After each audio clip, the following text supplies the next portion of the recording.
Welcome to Gospel Tangents, the best source for Mormon history, science, and theology, and first daily Mormon history podcast. I'm Rick Bennett. In our final conversation with Jim Lucas and Jonathan Neville, we're going to talk about the Gospel Topics essays. They're going to critique them and tell us which ones they think need revision and why. So you won't want to miss this conversation. Check it out. All right. Well, I've kept you guys a long time. Do you have any last thoughts you guys want to share? Any new things you're working on? Anything we missed? I'm working on some pretty awesome stuff, but we don't want to get into that. Besides your art? I have a book coming out called The Rational Restoration. Okay. That kind of takes this narrative about Joseph Smith, but expands it in even more.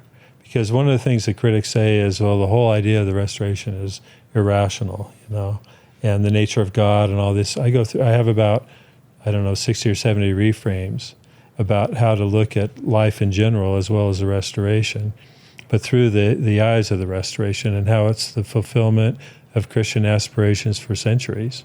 And they can't see it because of the way it's been presented to them.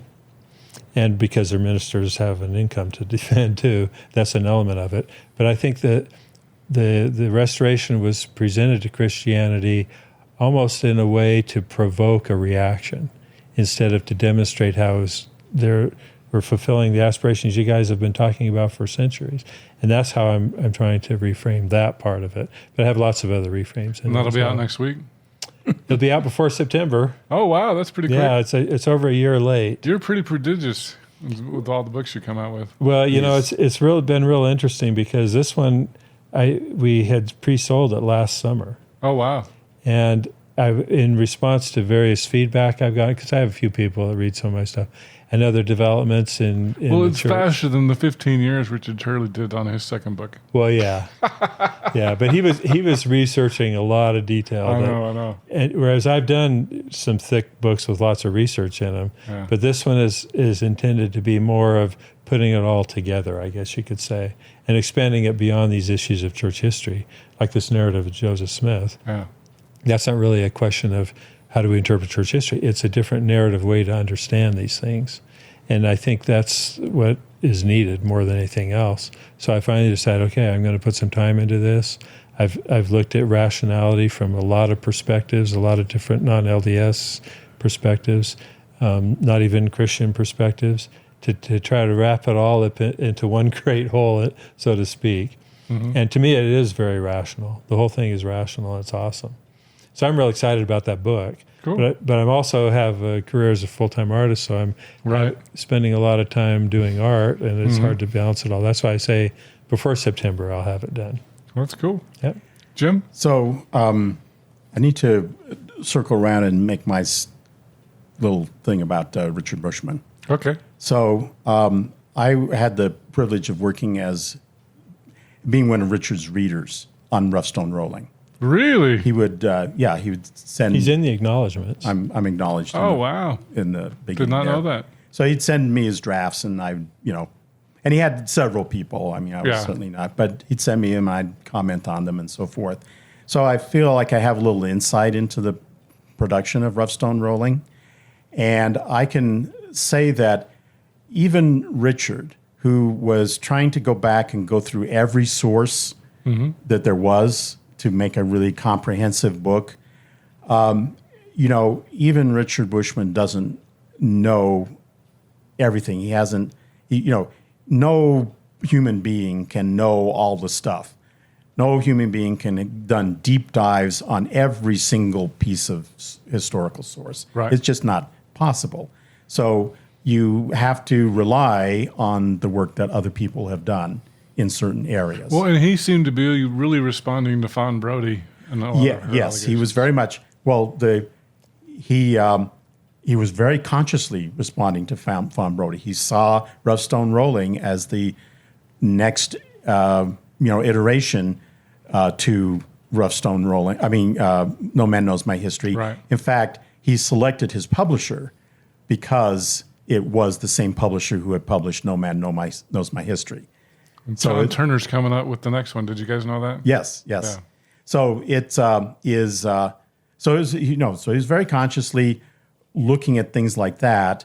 But the thing is, he went through every source, but he couldn't do a deep dive into every single source. It's just humanly impossible. Well, it's funny. The biggest complaint I hear about outside of Firm Foundation about Richard Bushman's work is he didn't dive deep enough into polygamy. And it's like, that book was already long enough. You want to dive deep into polygamy? Oh, yes. Anyway.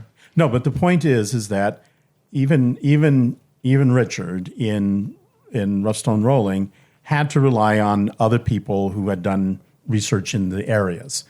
And so in the chapter on the Book of Mormon, that was because he'd kind of covered that already sort of in Joseph Smith in the beginnings of Mormonism, his earlier book. Right. That was not one of his deep dives. So, when you cite Rough Stone Rolling to say, oh, but Stone in the Hat, Rough Stone Rolling, I can tell you that he did not do the kind of deep dive research into the sources that we did in this book, because that was not his focus. Yeah. That was something you just had to have that in there to tell the complete story. He was much more focused on Joseph's broader environment, Joseph's personality, plural marriage, even though people complain that there's not a lot about plural marriage. There's a lot about plural marriage. See, I got to tell you, when I read Rough Stone Rolling, that was my first big deep dive into church history. And even though people complain about polygamy, like that stuff made me sick to my stomach. I was like, ugh. Oh, yeah. No, he that definitely, Richard told me once that a man had told him that the Rough Stone Rolling was church history for people with hair on their chest. He liked that. He thought that was a funny reaction. But he's not just funny as a joke, but he felt that was kind of a lot of people's reaction to it. But my point is that I think that I've cautioned people citing Rough Stone Rolling, especially the Book of Mormon chapter, as some kind of gospel doctrine, because I can tell you that was not a chapter that he did a deep dive into. He was doing deep dives into some other stuff to produce Rough Stone Rolling, which was stuff that hadn't been covered, he felt, before, like the cultural context and personality and things like that. That's what he was really working on. The money and the ginseng and stuff and the things like that. I was like, this is great. That was makes a lot more sense. The kind of history that hadn't been put out before. Right. Whereas the Book of Mormon origins, that was plowed ground. So he was kind of relying on the other people for that particular aspect of the book, and he was focused on other things that hadn't been brought out in the histories of Joseph Smith so much before. That was where he did the deep dive, and by 2005 when it was published, Mike Quinn, Mormonism Magic Worldview came out in 1987, and a lot of other Stone in the Hat work had come out since then, following on Mike Quinn. I see Mike Quinn as being the real kind of instigator of this new kind of trend in church history to focus on the folk magic stuff. So that stuff was well developed by the time. And Sandra Tanner.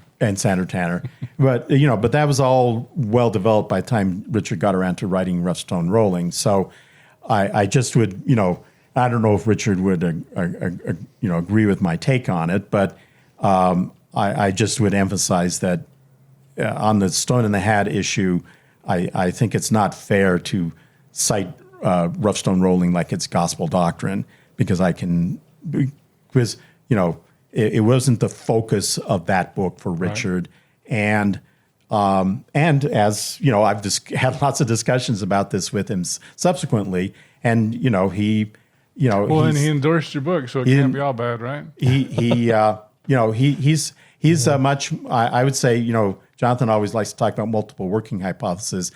Richard's very pro multiple working hypothesis. So and as Steve Pineacre mentioned, I read Rough Stone Rolling, and I did not remember this. There's a footnote in there about the Melee theory.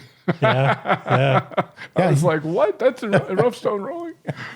Yeah, because he's very open. He's very open. He's want to try to cite all the sources and so forth. So I would just that would be my comment to kind of put Rough Stone Rolling in a larger context. And of course, he's got his book on the gold plates coming out in September. So we'll all see what he has to say about that. These I'm going to 20 get him on years for that, I hope. Yeah, 20 years after Rough Stone Rolling. So anyway, that's just I want to kind of put Rough Stone Rolling in a kind of a larger context than, which again is just, as Jonathan has mentioned, it seems to be a habit on this particular topic, and people do it on other topics too. But there seems to be this tendency to zero in on the stone in the haddock statements, but not put them in their larger context, not understand what was behind why the person was saying it, how it fit into the larger, picture of things that was going on around the people making these particular statements. And the Gospel Topics essay are very poor on this. Of course, they're limited in length, so obviously that was a difficulty too. But they are very poor on giving context. And so you guys' biggest issues are translation of the Book of Mormon. I'm sure Jonathan has a big problem with DNA. Am I right? With DNA? Yeah, Ugo Gospel Topics essay. Oh, well, I haven't really gotten into that. Oh, you haven't gotten into that? Are there any other ones that you think are poor? Oh, on the essays? Yeah. Oh, okay. I didn't understand.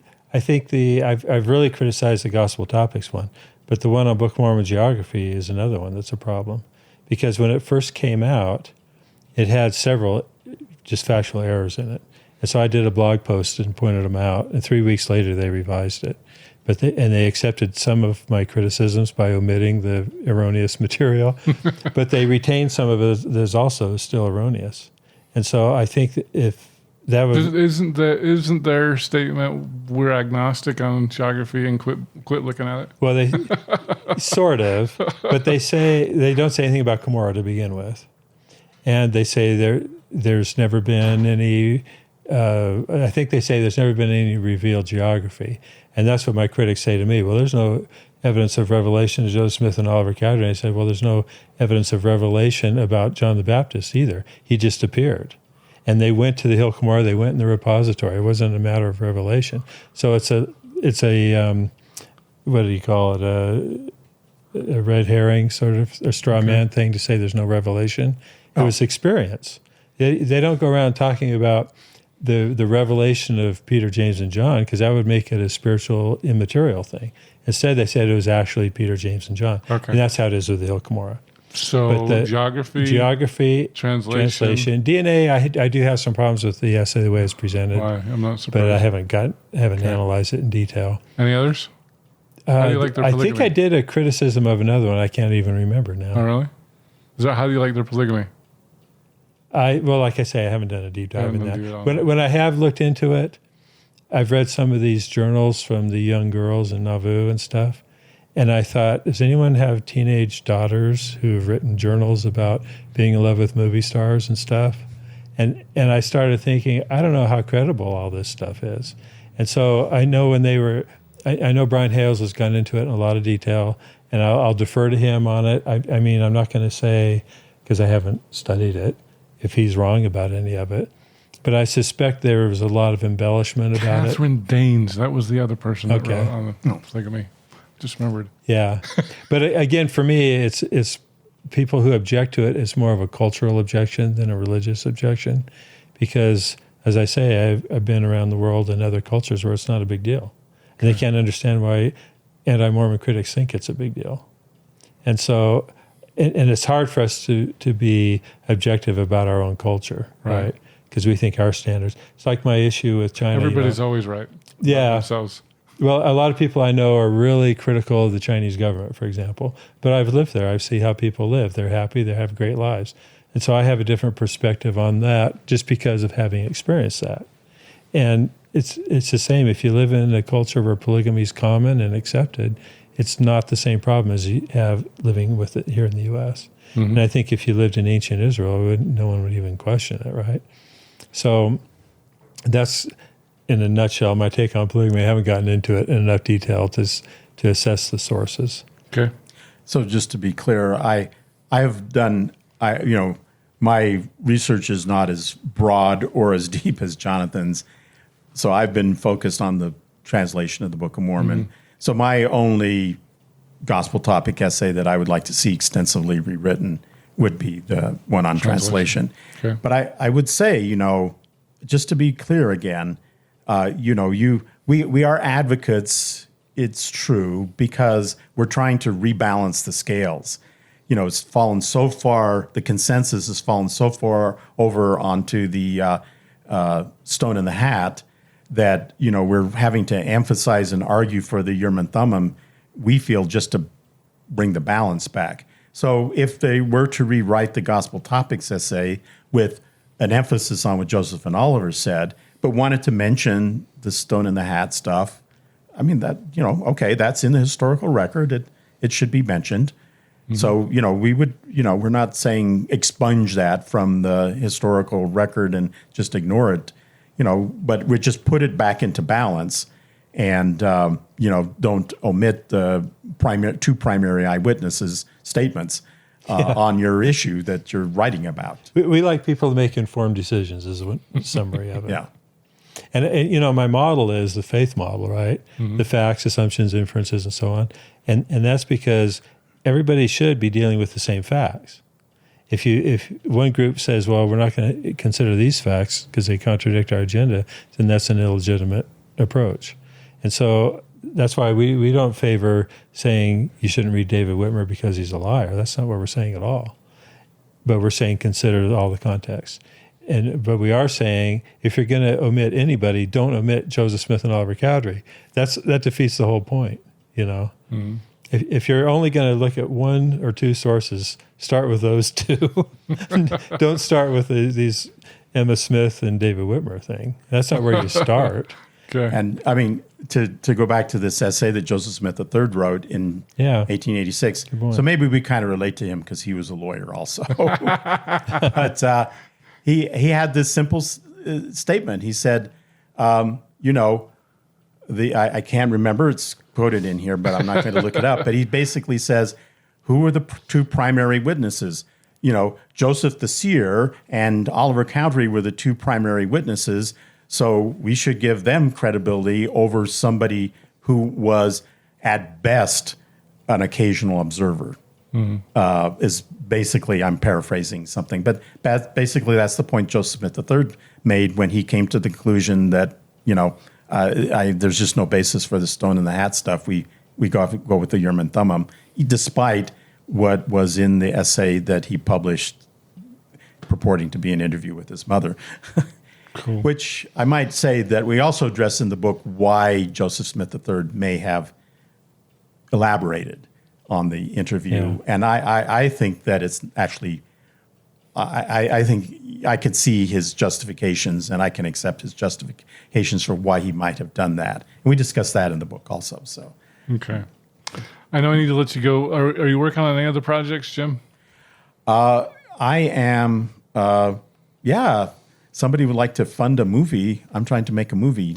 Oh, really? About who killed Joseph Smith? No. No, this is wholly different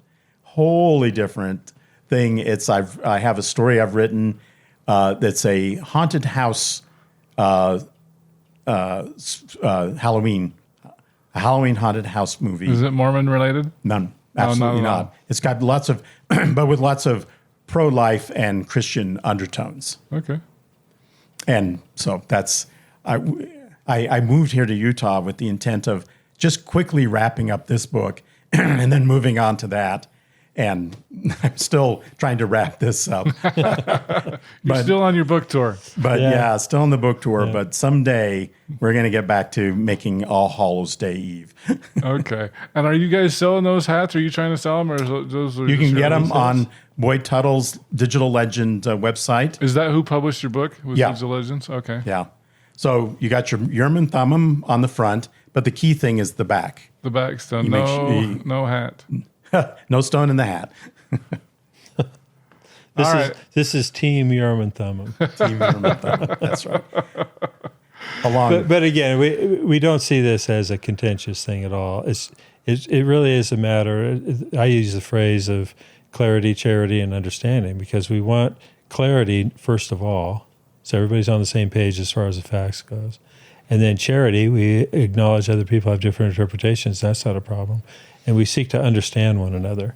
And that's how, in my view, we can get to this point where there's no more contention, like King Benjamin talked about. Because once we get to that point, we can have rational conversations. Nobody gets mad about anything. There's no anger involved. We're just working together to improve our lives and the lives of those around us and our society and do it through the gospel. It's pretty simple, really. And, it's too bad that people feel an ownership of their ideas that they feel they have to argue about and contend about. And all we're trying to do is say, if you're hiding evidence or withholding evidence, then we have a problem with that. But if you have a different interpretation, that's fine with us.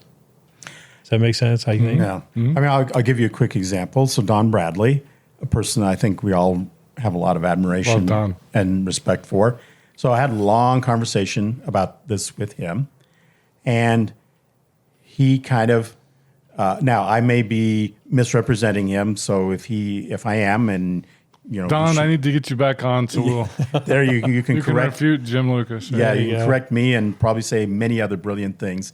But basically, what he says, I agree that the Urim and Thummim were the primary interpretation devices. That's what God intended.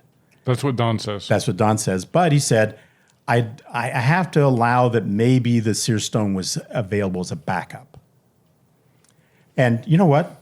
I can go with that.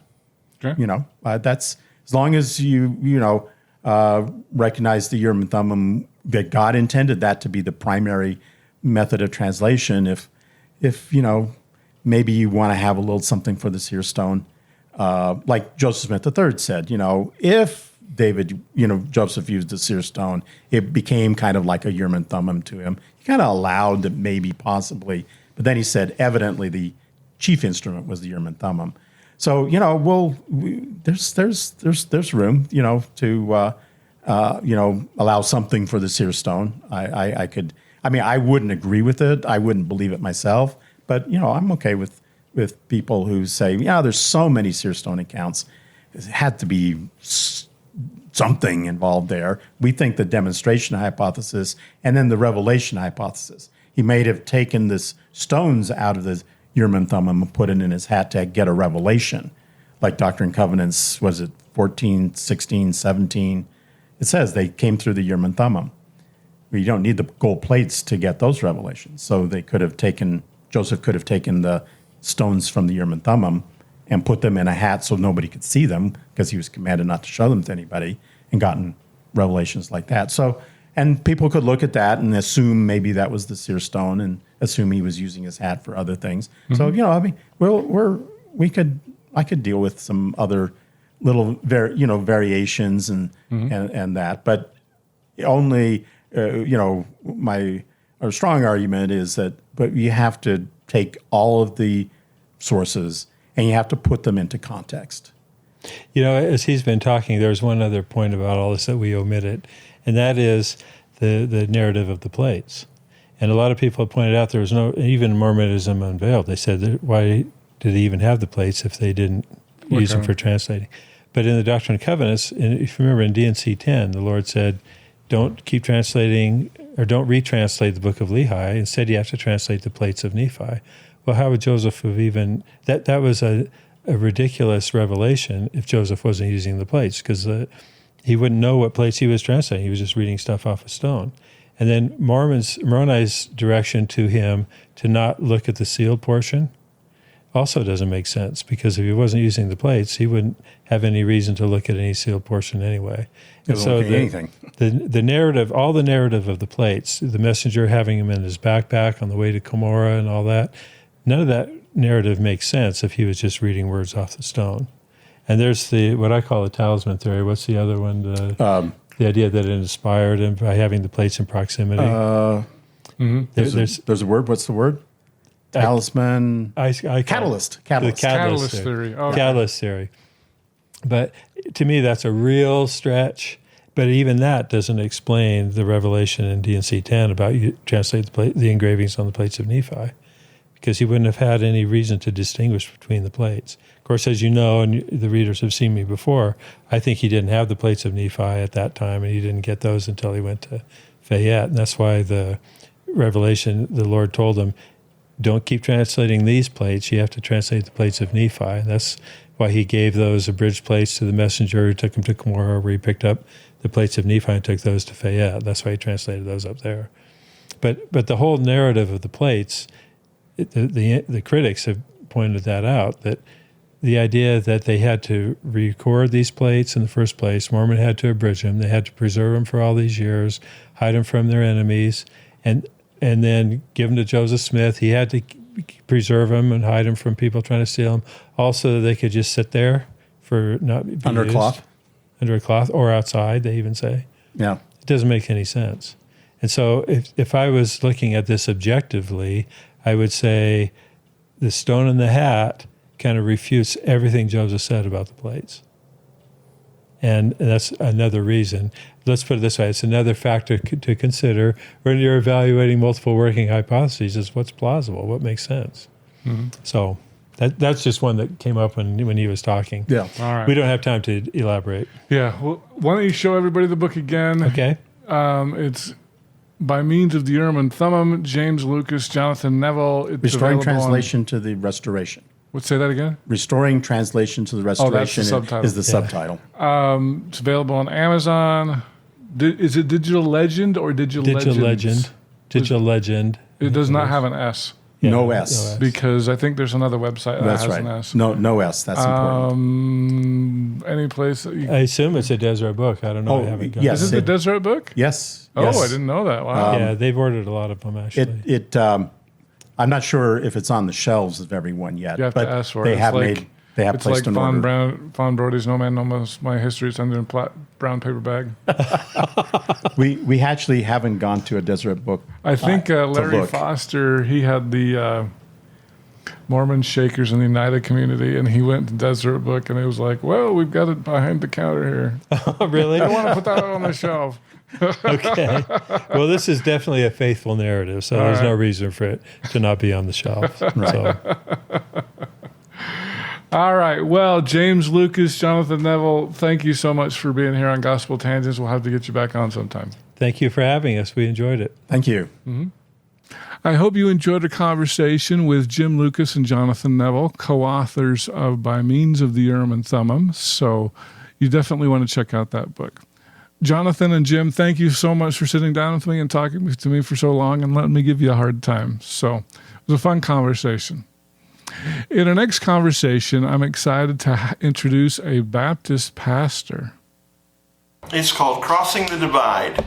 Okay. It's about my journey from being a Baptist to being a member of the Church of Jesus Christ of Latter-day Saints. The title comes from basically two books before it. In the 90s, there was a book written by Craig Blomberg and Stephen Robinson called How Wide the Divide. And then in the 2000s, Robert Millett and Greg Johnson wrote a book called Bridging the Divide. And both of those are about evangelicals and Baptists, or evangelicals and Latter-day Saints in conversation with one another. So I crossed the bridge, so mine is Crossing the Divide. If you'd like to hear the entire interview uncut, subscribe on either Patreon or at gospeltangents.com. For just $5 a month, you can hear the entire audio uninterrupted. On our $10 tier, if you would like to see the whole video, you can see that either on youtube.com/gospeltangents, or I've got a special Facebook group devoted for full videos. So subscribe at gospeltangents.com and sign up for just $10 a month. For $20 a month, if you'd like to get some bonus content, maybe some of the stuff that ended up on the cutting room floor, you can sign up for that. And then if you'd like to talk to me for $100 a month, we'll do a monthly phone call on something like Zoom, and you can ask me anything you want. So thanks again. Also, don't forget about the merch, mugs, t-shirts, hats, things like that. I'm trying to get the ties up there. Hopefully I can get up there. And thanks again for watching Gospel Tangents, and click here for some more videos.